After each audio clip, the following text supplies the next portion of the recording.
What happens when a man who has frozen his heart for a decade meets the woman who burns him with a single cup of coffee? His rules were absolute. Pay the dead in service. Stay in the shadows. Never look him in the eye. But Kimberly had rules, too. Never let them see you sweat. Keep your dignity at all costs. Don't fall for a man who treats the world like his footstool. She was supposed to be just a waitress, a clumsy mistake, a temporary fix for his broken suit. The Ice King who ruled the Chicago underworld didn't know he was inviting his only weakness into his home, or that the woman he thought he could control was the only one with enough fire to melt his soul. Her defiance and her spirit would do what no bullet ever could. Bring the most feared Mafia boss in the city to his knees. The neon lights of the Sapphire Lounge bled across the floor in pools of electric blue and violent violet. But the atmosphere near the corner booth had suddenly turned bone-chillingly cold. Kimberly Brown's heart hammered against her ribs like a trapped bird. Her hands, slick with sweat and trembling from a grueling 12-hour shift, felt numb. At her feet lay the shattered remains of a porcelain cup, and across the pristine, snow-white shirt of the man sitting before her, a dark, jagged stain of espresso was spreading like an inkblot test of impending doom. For 3 years, the city had whispered about Curzio Pisani. They called him the Ice King, a man whose pulse supposedly moved slower than a winter tide, and whose gaze could freeze the blood in a person's veins.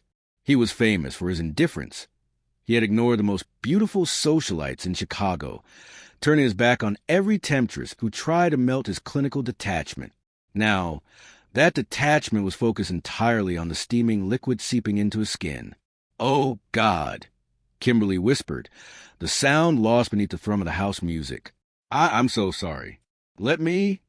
Driven by a panicked instinct, she reached out with a cocktail napkin, her fingers grazing the hard, warm muscle of his chest as she tried to blot the mess. The moment her skin made contact with the expensive fabric covering his heart, a heavy, suffocating silence fell over the table. 2 men, shadows in dark suits with the bulges of holsters visible beneath their jackets, stepped forward from the periphery. Their movements were synchronized and lethal. One of them reached for Kimberly's arm, his face a mask of professional cruelty. "Don't touch him," the guard growled, his hand inches from her. "Wait!" The word wasn't loud, but it cut through the room like a blade. Curzio Pisani raised a single hand, a silent command that froze his men in their tracks. The guards retreated instantly, though their eyes remained fixed on Kimberly, waiting for the signal to discard her like the broken porcelain on the floor. Curzio didn't look at his guards. He didn't even look at the ruined $4,000 suit. Instead, he leaned forward, his movement slow and predatory. The scent of him hit her then, sandalwood, expensive tobacco, and something metallic that felt like danger. He reached out, his long, powerful fingers catching her chin. His touch was firm, forcing her head up until she was looking directly into eyes the color of a stormy sea. Kimberly expected to see rage. She expected the cold, calculated violence the Pisani family was known for. Instead, she saw a flicker of something else, a sudden, violent spark of life that seemed to startle even him. For the first time in years, the Ice King looked as if he were seeing a person rather than a ghost. Kimberly's breath hitched. She knew she should be cowering. She was a waitress living paycheck to paycheck, and he was the man who owned the very air she breathed in this zip code. But as he stared at her, his thumb grazing the line of her jaw, her fear was eclipsed by a sudden, stubborn flash of defiance. She didn't look away. She didn't blink. Her dark eyes burned with a weary, fierce light, the fire of someone who had been pushed by life and refused to break. "You're shaking," Curzio observed. His voice was a low, gravelly baritone that vibrated in her chest. "I'm tired." She snapped back, the words out of her mouth before her brain could filter them. And it was an accident. A small, almost imperceptible twitch appeared at the corner of Curzio's mouth. His gaze traveled over her neat bun, her pressed blazer, and settled back on the fire in her eyes. The air between them hummed, thick with a tension that was no longer just about a spilled drink. It was heavy, magnetic, and terrifying. He let go of her chin, but he didn't move back. He remained in her space, his presence overwhelming. "An accident," he repeated, his voice trailing off as he looked at the stain on his chest, then back at her vanilla-scented skin. Most people would be on their knees begging for their lives right now. Kimberly. She flinched at the sound of her name on his tongue, red from the brass tag on her lapel. Would that make the coffee go back in the cup? The guard shifted uncomfortably, but Curzio let out a short, dry breath that was almost a laugh. He stood up, towering over her, the scar on his forehead catching the neon light. He was a mountain of dark intent, and for the first time in his life, he felt a heat that had nothing to do with the coffee. "Clean this up," Curzio said to his men, though his eyes never left Kimberly's face. "And find out where she lives.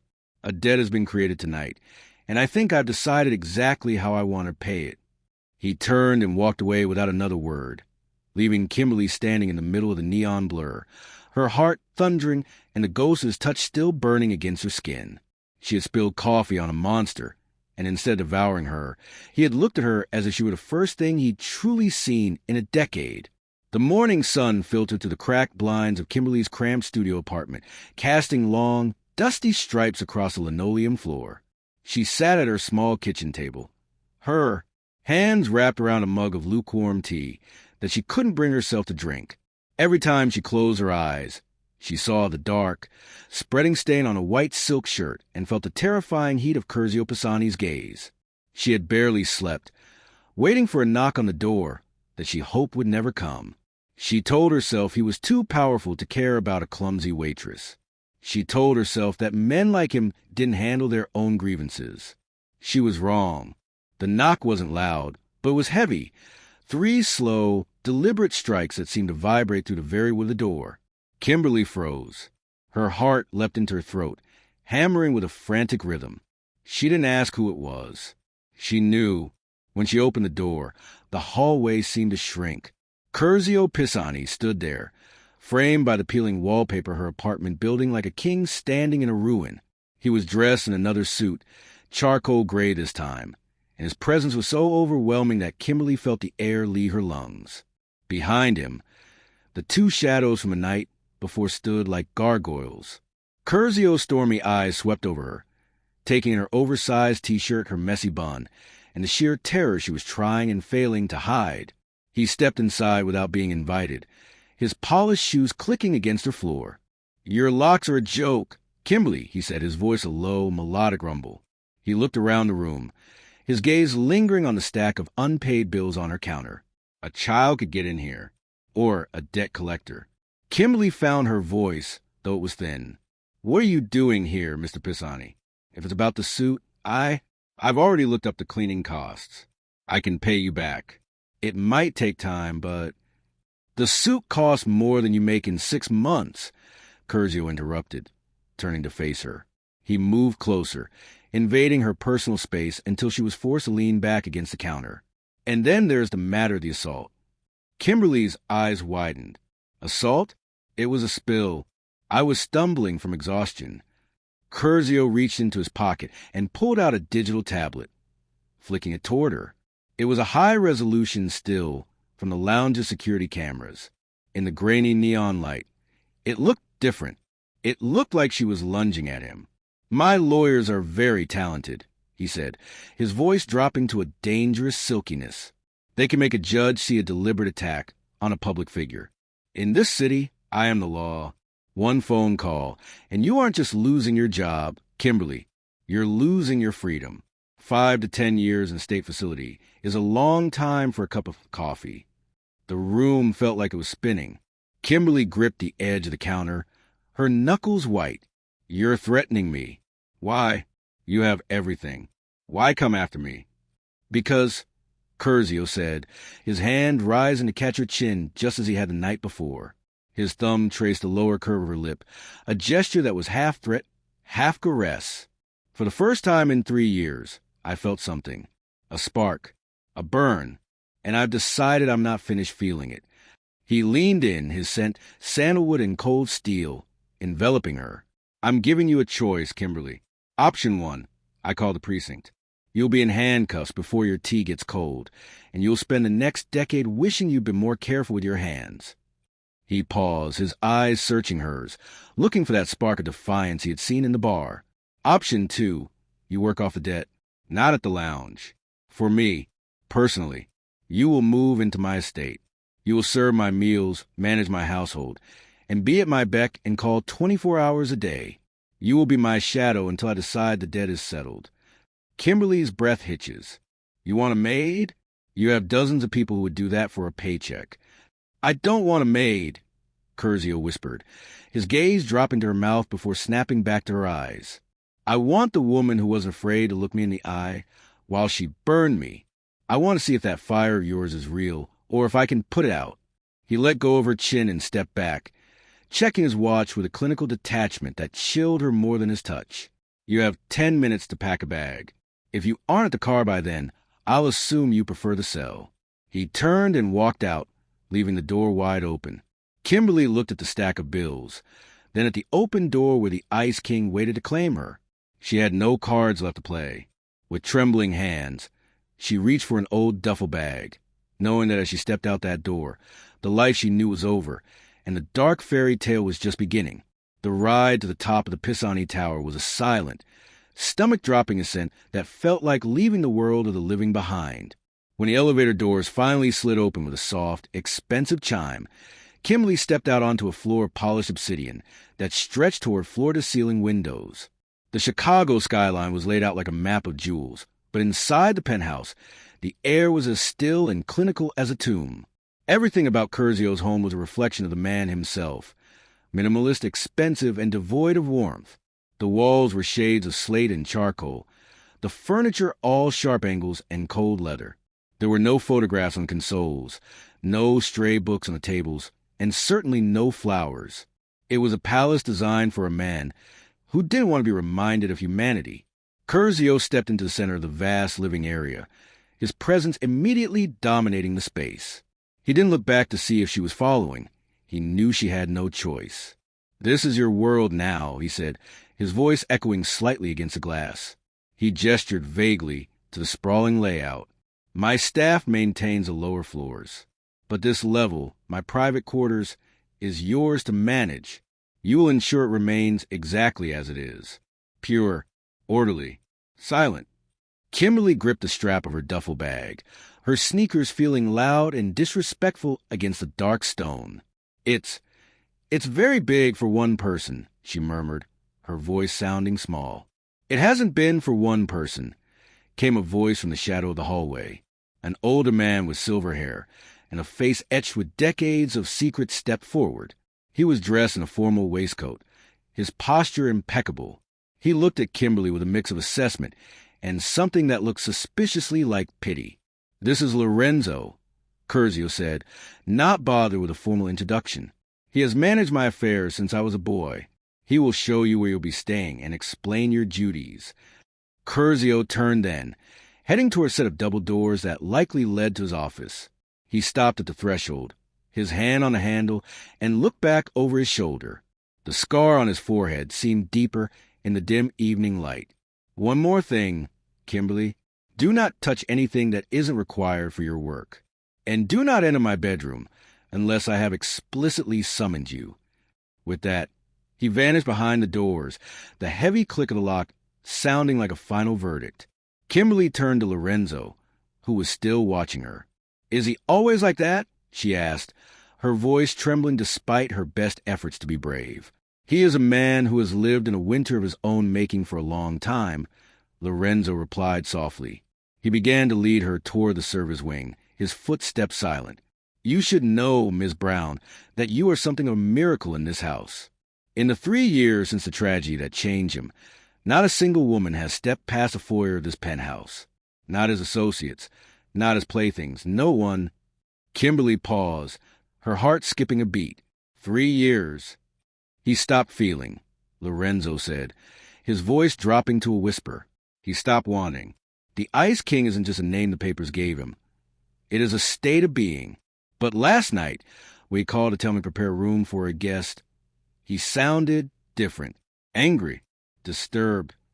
Lorenzo stopped at a plain door near the end of the hall. "He is a dangerous man, but he is also a man who is waking up from a long sleep. And waking up can be a violent process. Be careful, Kimberly. Fire is beautiful, but it can destroy everything it touches.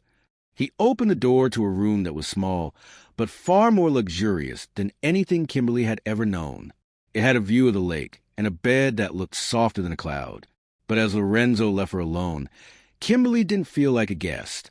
She felt like a butterfly pinned to a board, kept in a cold room for a collector who had forgotten how to feel anything but the sting of a burn.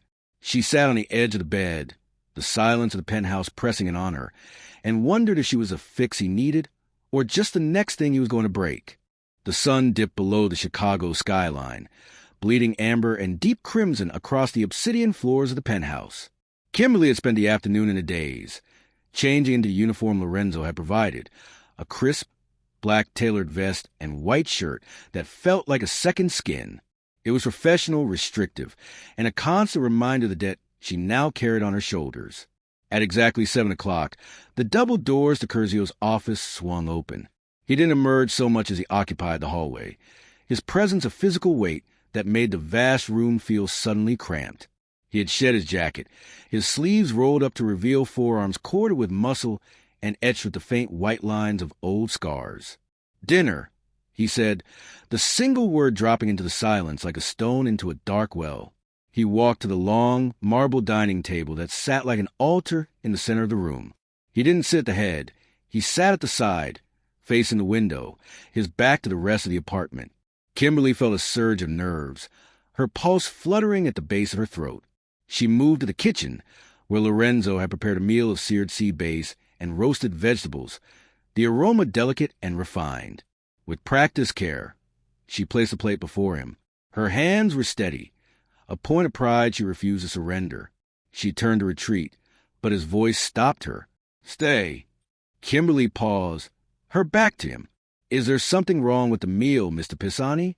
"I didn't tell you to leave," he said, his tone devoid of heat, but layered with iron authority. "You are here to serve. That means you stand within reach until I am finished." Kimberly turned slowly, clasping her hands behind her back. She stood a few feet away, watching him eat. The silence was agonizing. It wasn't the comfortable silence of a home. It was the predatory stillness of a forest before a storm. Curzio ate with slow, clinical precision, his movements graceful yet dangerous. He didn't look at her, yet she felt the weight of his attention, as if he were watching her through his skin. Minutes passed. The only sound was a faint clink of silver against porcelain and the distant hum of the city far below. Most people would have withered under that silence. They would have fidgeted, apologized, or begged for a distraction. But Kimberly had grown up in a house where silence was a weapon used by her father, and she had learned long ago that the only way to survive a vacuum was to fill it with your own resolve. She shifted her gaze from his hands to the back of his head, then to the reflection in the glass. She didn't look down. She didn't look away. "You're staring," Curzio remarked, his voice cutting through the quiet. He didn't look up from his plate. "I'm observing," Kimberly corrected, her voice remarkably steady. "Isn't that what a good servant does? Anticipates the master's needs." Curzio finally set his fork down. He turned his chair slowly, his stormy eyes locking onto hers. The intensity of his gaze was a physical blow, a silent demand for her to look at the floor, to acknowledge the chasm of power between them. "And what have you observed, Kimberly? Besides the fact that I can destroy your life with a whisper, I've observed that you use silence to see who is weak enough to break it," she said, her chin lifting an inch. "But I've been broke before, Mr. Pisani. I've been hungry, and I've been tired, and I've been scared. A quiet room doesn't frighten me." A flicker of something dark and hungry crossed Curzio's face. He stood up, the sheer height of him forcing her to tilt her head back. He stepped closer, entering that suffocating circle of heat that seemed to radiate from his body. He didn't touch her, but he hovered just inches away, his scent sandalwood and expensive soap, filling her senses. "You think you're brave because you can stand still?" he whispered, his eyes dropping to her lips before returning to her defiant gaze. "Bravery in this house is a dangerous luxury. I could make you crawl for a smile. I could make you forget your own name." "You could try," Kimberly whispered back, her heart racing not from fear, but from a sudden, electric surge of adrenaline. "But then you just have another broken thing in a room full of them. And I think you brought me here because you're bored of things that break, The air between them seemed to crackle for a long, heart-stopping moment. She thought he might reach out and snap her neck or pull her against him. The tension was so thick it felt like a third person in the room, a living thing born of his coldness and her fire. Finally, Curzio stepped back. The shadow of a smile, sharp, lethal, and undeniably intrigued, tugged at the corner of his mouth. "Take the plates," he commanded, though the edge of his voice had shifted from ice to something closer to silk. "And don't be late with my coffee in the morning. I like it hot, Kimberly, almost as hot as that temper of yours." He turned and walked toward his bedroom, leaving her alone in the shadows of the penthouse. Kimberly reached for the plate, her fingers trembling now that he was gone, but her eyes were bright. She had survived the first command. She hadn't blinked, and for the first time, she realized that the Ice King wasn't just watching her. He was waiting to see if she was the one who could finally set him on fire. The penthouse was a tomb of glass and shadows by 3 in the morning. A violent thunderstorm had rolled in off Lake Michigan, the sky cracking open with flashes of lightning that turned the obsidian floors into jagged sheets of silver. Kimberly lay awake in her room, the luxury of the silk sheets feeling like a heavy shroud. She was listening, not to the thunder, but to the silence of the man down the hall. Then the silence broke. It started as a low, guttural groan, followed by the unmistakable sound of glass shattering against a hard surface. Kimberly sat bolt upright, her heart hammering against her ribs. She didn't hesitate. Throwing back the covers, she hurried down the dark corridor toward the double doors of Curzio's master suite. She pushed the doors open and stopped dead. The room was a battlefield. A heavy crystal carafe lay in shards near the wall, water soaking into the charcoal rug. Curzio was tangled in his sheets, his massive chest heaving, his skin slick with a cold sweat that shimmered in the lightning's glow. He was shouting names in Italian, low, desperate pleas that sounded nothing like the Ice King she knew. "Curzio," she whispered, stepping into the room. He lunged out of the bed with the speed of a wounded predator. Before she could blink, he had her pinned against the wall, his large hand clamped around her throat. It wasn't tight enough to choke her, but the sheer power of him was terrifying. His eyes were wide, unfocused, and bleeding with a raw, agonizing pain. He looked at her, but he was seeing someone else, somewhere else. "Get out," he roared, his voice a jagged edge of grief and rage. "Get away from me before I break you, too." The guards would have drawn their weapons. A mistress would have screamed. But Kimberly stayed perfectly still, her back pressed against the cold plaster. She looked past the violence in his grip and straight into the fractured soul in his eyes. She saw the little boy who had watched his world burn, the man who had frozen himself solid just to keep from feeling the heat of the flames. "You're not there anymore, Curzio," she said, her voice a calm, steady anchor in the storm of his rage. "You're in Chicago. You're in your home, and I'm not going anywhere. I told you to run." He shook her slightly, his fingers trembling against her skin. The scar on his forehead was stark, white against his flushed skin. "Everyone who stays gets burned. Don't you see? I'm the fire, Kimberly. I'm the monster." "Then let me burn," she defied him, her hands coming up to cover his. Not to pull him away, but to hold him there. "Because I've seen monsters, Curzio, and you're just a man who's forgotten how to breathe." The air in the room seemed to shift. The murderous light in his eyes flickered and died, replaced by a devastating clarity. He realized who he was holding. He realized he was hurting the only thing that had made his heart beat in 3 years. He let go of her throat, as if her skin had turned into molten lead. He recoiled, his knees hitting the edge of the bed as he slumped down, burying his face in his hands. His shoulders, usually so broad and invincible, shook with the effort of holding back a sob that had been building for a decade. Kimberly didn't run. She didn't retreat to the safety of her room. She walked toward him, stepping over the broken glass, and sat on the edge of the bed. Slowly, tentatively, she reached out and placed a hand on the back of his neck, her fingers disappearing into his dark, damp hair. He stiffened, a low growl starting in his chest, but she didn't flinch. She leaned in, her forehead resting against his shoulder, her vanilla scent cutting through the ozone of the storm. "It was my mother," he rasped, the confession torn from him like a secret under torture. "The car the smell of the gasoline. I couldn't get the door open. I watched her eyes go cold, and I swore I would never let anyone close enough to see mine do the same. He looked up then, his face inches from hers. The Ice King was gone. In his place was a man who looked utterly lost. I brought you here to break you, Kimberly, because if you were broken, I wouldn't have to fear you. And now, she whispered, her thumb tracing the line of his jaw. Curzio reached out, his hand trembling as he tucked a loose strand of hair behind her ear. His gaze was no longer clinical. It was starving. Now, I'm the one who's broken, he whispered, his voice breaking. And I think you're the only one who knows where the pieces go. For the first time, he didn't command her. He didn't demand service. He simply leaned his head against hers in the dark. Two survivors finding a strange, dangerous peace in the center of the storm. The invitation arrived not as a card, but as a long, velvet box placed on Kimberly's bed.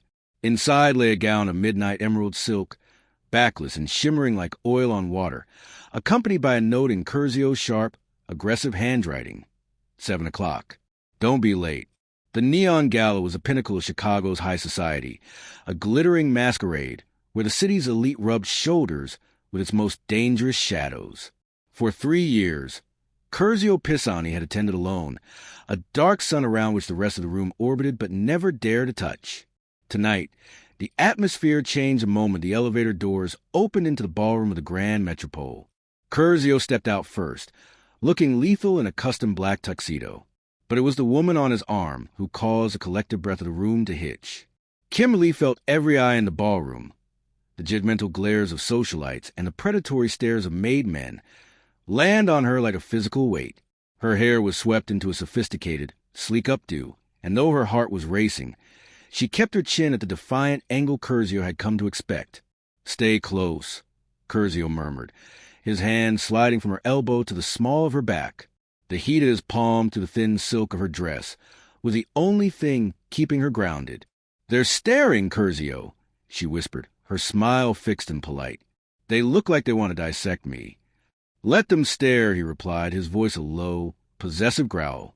"They're trying to understand how a girl with fire in her eyes did what 1,000 diamonds couldn't." As they moved through the crowd, the whispers followed them like a wake. The Ice King had brought a woman, a black woman, a woman no one recognized from the boards of charities or the heiress lists. The silence that followed them was thick with shock. A rival underboss, a man named Moretti with a face like pitted stone, intercepted them near the champagne fountain. He looked Kimberly up and down with a sneer that turned her stomach. "Pisani, I heard you'd finally thawed out, but I didn't realize you'd gone so far afield for your help." He glanced at the tray of a passing waiter, then back at Kimberly. "Does she know which fork to use? Or did you bring her to serve the drinks?" The air around Curzio turned instantly sub-zero. Kimberly felt the muscles in his arm turn to granite. Before she could speak, Curzio stepped into Moretti's space, his towering frame casting a shadow that seemed to swallow the shorter man whole. "This is Kimberly Brown," Curzio said, his voice not loud, but carrying a resonance that silenced the nearby tables. He didn't just introduce her. He issued a decree. He reached out, his fingers trailing possessively along her jawline before resting firmly on her shoulder, drawing her flush against his side. "She is not the help. She is mine. And if you ever address her or look at her with anything less than the respect you owe me, I will ensure you never look at anything again." The threat was naked and absolute. Moretti paled, his bravado vanishing as he realized he wasn't looking to bored, indifferent Curzio the last 3 years. He was looking at a man who had finally found something worth protecting. Moretti stammered an apology and retreated into the crowd. Curzio didn't spare him another glance. He turned to Kimberly, his expression softening only for her, though his eyes remained dark with intense, simmering hunger. "You okay?" he asked. "You didn't have to do that," she said, though a warmth was spreading through her chest that had nothing to do with the champagne. "I can handle men like him." "I know you can," Curzio whispered, leaning down so his lips brushed her ear, a scandalous display of affection in a room full of enemies. "But you're the first thing in a decade that belongs to me, not to the family, not to the business, but to me. I'm not hiding you. Kimberly, I want them to know that the Ice King is dead. He led her toward the dance floor as the orchestra began a slow, haunting waltz. As he took her hand and pulled her into his arms, the No Woman streak wasn't just broken, it was shattered. For the rest of the night, the most feared man in Chicago didn't talk business. He didn't strike deals. He simply danced with a waitress who had spilled coffee on his heart, proving to the world that while he was still dangerous, he was no longer cold. The after-party was held in a private, soundproof lounge beneath the Grand Metropole, a space where the scent of expensive cigars mingled with the heavy, metallic tang of unspoken threats. Curzio hadn't left Kimberly's side for a second, his hand a constant, grounding presence on the small of her back. But as he was pulled away for a mandatory 2-minute summit with the commission heads, the sharks saw their opening. Kimberly stood near a fluted marble pillar, sipping sparkling water and watching the room. She felt the shift in the air before she heard the footsteps. "You must be the little miracle worker," a voice rasped. She turned to find herself facing Don Vittorio, a man whose reputation for cruelty was rivaled only by his age. He was the head of the rival Genovese faction, and his eyes, yellowed and sharp, raked over Kimberly with a blatant, dehumanizing disgust. "I heard Pisani found a new pet," Vittorio sneered, loud enough for the surrounding captains to hear. "But I didn't realize he'd picked up a gutter flower from the south side. Tell me, girl, does he let you sleep in the bed? Or do you still wait on him hand and foot like the help you were born to be?" The room went deathly silent. The low hum of conversation evaporated, replaced by the heavy tension of a fuse being lit. Kimberly felt the sting of the insult, but she didn't flinch. She set her glass down on a passing tray, her dark eyes narrowing as she met the old man's gaze. "I think you mistaken my silence for weakness, Don Vittorio," she said, her voice cool and steady. "And I think you've forgotten whose house you're standing in." Vittorio laughed, a dry, hacking sound. "I don't care whose house it is. A waitress in a silk dress is still a waitress. You're a stain on our traditions. Pisani has gone soft, playing house with a—" He never finished the sentence. The blur of movement was so fast the eye could barely track it. One moment Curzio was across the room. The next, he was a force of nature. He didn't use a weapon. He didn't need one. He grabbed Vittorio by the throat with a hand like a vice and slammed him backward onto a glass-top table. The sound of the shattering glass was like a gunshot. The guards on both sides reached for their holsters, but the sheer, radiating fury coming off Curzio froze them in place. This wasn't the Ice King. This was something far more terrifying. This was a man possessed. Curzio leaned over the gasping old man, his face inches from Vittorio's terrified eyes. The scar on his forehead was a jagged, angry red. "Say it again," Curzio hissed, his voice a low, vibrating growl that seemed to shake the very foundations of the room. "Tell me again what you think of her." "Pisani, it was a joke." Vittorio wheezed, clawing at the hand that was cutting off his air. "She is the woman who saved my life," Curzio said, his grip tightening until Vittorio's face turned a sickening shade of purple. "She is the only reason I haven't burned this entire city to the ground. If you breathe her name again, if you even think of her with that filthy mind of yours, I will peel the skin from your bones while your family watches." He didn't wait for an answer. With a roar of pure, unadulterated rage, Curzio hauled the man up and threw him toward his own guards. "Get him out of my sight. And tell the commission that Vittorio is retired, effective immediately." Curzio didn't look at the retreating men. He didn't look at the shocked faces of the other dons. He turned to Kimberly, his chest heaving, his eyes wild and dark. The mask of the cold boss was gone, shattered completely. He looked at her with a raw, terrifying obsession that made her breath hitch. He crossed the distance between them in 2 strides, his hands coming up to cup her face. His fingers were trembling, not from fear, but from the sheer force of the adrenaline and the protective instinct that had finally, violently overtaken him.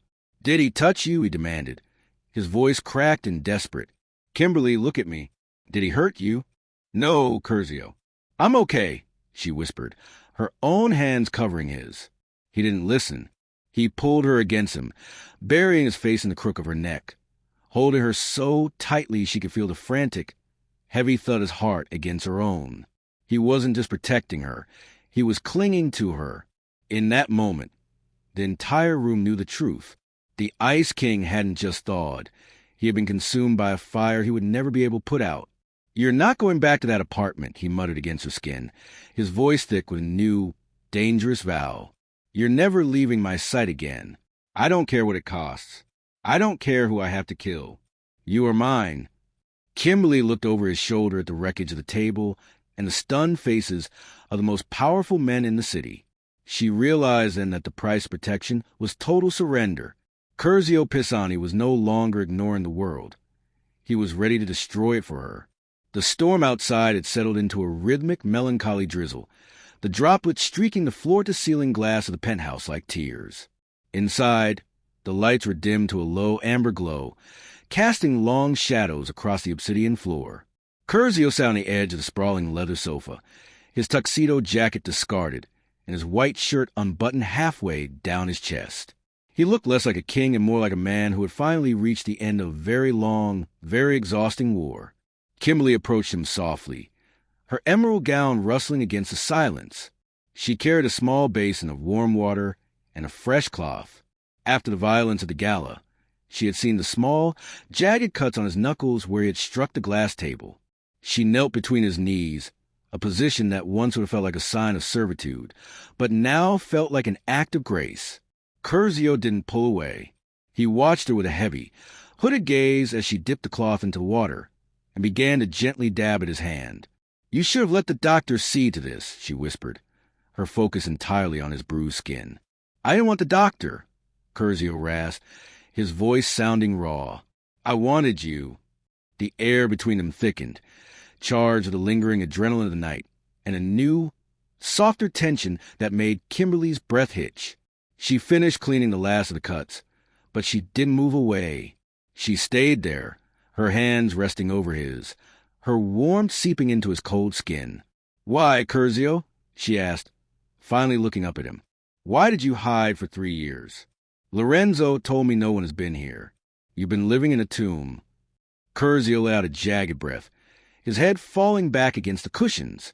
He closed his eyes, and for a moment, the Ice King mask slipped entirely. "I told you about the car, about my mother, but I didn't tell you the rest." He opened his eyes, and they were swimming with a dark, ancient grief. "In this life, love isn't a gift, Kimberly. It's a target. 3 years ago, I thought I could have it both ways. I was engaged to a woman, a daughter of a business associate. I didn't love her, not like this, but I liked her. I let my guard down. I let her into my world." He leaned forward, his face inches from hers. "My enemies didn't kill me. They killed her. They sent me her engagement ring in a box, still attached to her finger. I realized then that my heart was a liability. If I felt nothing, no one could hurt me. If I touched no one would die because of me." His hand reached out, his thumb tracing the curve of her cheek with a reverence that made her heart ache. "I swore I was dead inside. I wanted to be dead. And then you walked into that bar with your tired eyes and your stubborn pride, and you spilled that coffee. It wasn't just my shirt that burned, Kimberly. It was the ice. You made me feel the cold again, and it was agonizing, but it was better than the numbness." Kimberly felt a tear escape, rolling down her cheek. "I'm not afraid of the fire, Curzio." "You should be," he whispered, though he was pulling her closer, his hands sliding into her hair. "I'm obsessed with you. It's not a debt anymore. It's a hunger. I want to protect you, but I want to ruin you, too. I want to be the only thing you see." "You already are," she replied, her voice a mere breath against his lips. The gap between them finally vanished. When he kissed her, it wasn't the cold, clinical command of a boss. It was the desperate, starving plea of a man who had been wandering in a desert for years and had finally found water. It was deep, possessive, and tastes of salt and sandalwood. Curzio pulled her up onto his lap, his large hands anchoring her to him as if he feared she might vanish into the shadows of the room. The silence of the penthouse was no longer a tomb. It was a sanctuary. In the dark, away from the prying eyes of the city and the threats of the commission, the Ice King finally fully surrendered. He wasn't just touching her. He was letting her touch him, his scars, his past, and the heart he had tried so hard to kill. As the rain continued to fall against the glass, the last of the barriers crumbled. Kimberly realized that while she had started as a servant, she had become his soul. And Curzio realized that he didn't have to be cold to be powerful. He just had to have something worth burning the world down for. The transition from the quiet of the penthouse to the chaos of the loading docks at Navy Pier happened in a heartbeat. The betrayal had come from within. Curzio's own underboss, seeking to capitalize on the Ice King's perceived softness. The air was thick with the scent of salt and gunpowder. Curzio stood in the center of the warehouse, his gun empty, a jagged graze on his shoulder, soaking his white shirt crimson. He was cornered, 3 of his own men training their barrels on his heart. They thought they had him. They thought the man who had been distracted by a woman was finally weak enough to kill. "You should have stayed cold, Curzio," the traitor sneered, his finger tightening on the trigger.